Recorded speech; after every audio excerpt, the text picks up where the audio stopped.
गहवाल जैतै दोसर गाँव रे भाई गहवाल जैतै दोसर गाँव रे भाई। Shivani recording studio Nagochha 0 mile mix by एडी शर्मा।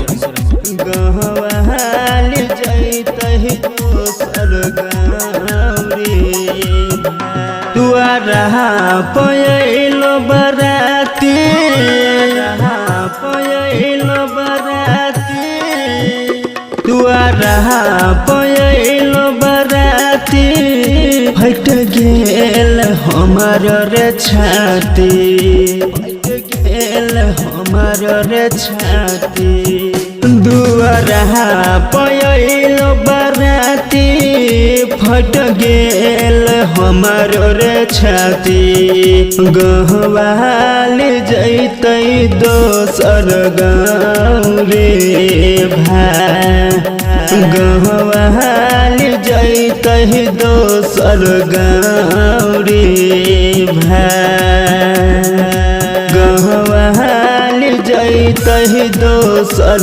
गाँव रे भाई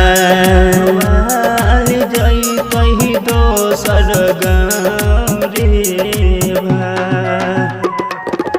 DJ Raju Shivani recording studio Nagochha 0 mile mix by एडी शर्मा। गहवाल जैतै दोसर गाँव रे दिल तोड़ देलक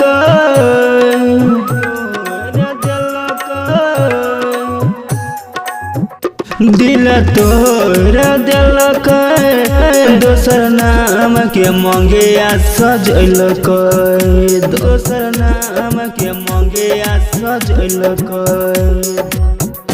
दिल तोड़ देलक दोसर नाम के मंगिया सजैलक हमर जिंदगी के गेल अन्हार रे भाई गहवाल जैतै दोसर गाँव रे भाई गहवाल जैतै दोसर गाँव रे भाई। अहाँ सुन रहल छी सिंगर अमिका शर्मा। डीजे राजू पकड़ी ध्यान। अभी आप सुन रहे सिंगर अमिका शर्मा को।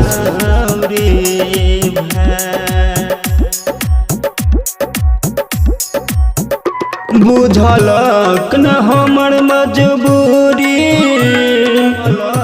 न हमर मजबूरी बुझलक न हमर मजबूरी कर लेलक जानू रे दूरी कर लेलक जानू रे दूरी बुझलक न हमर मजबूरी कर लेलक जानू रे दूरी दिलवा में खंजर देलक चलाई रे भाई गहवाल जैतै दोसर गाँव रे भाई गहवाल जैतै दोसर गाँव रे भाई।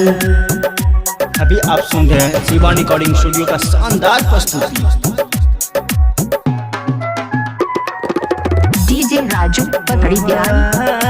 जैतै दोसर गाँव रे भाई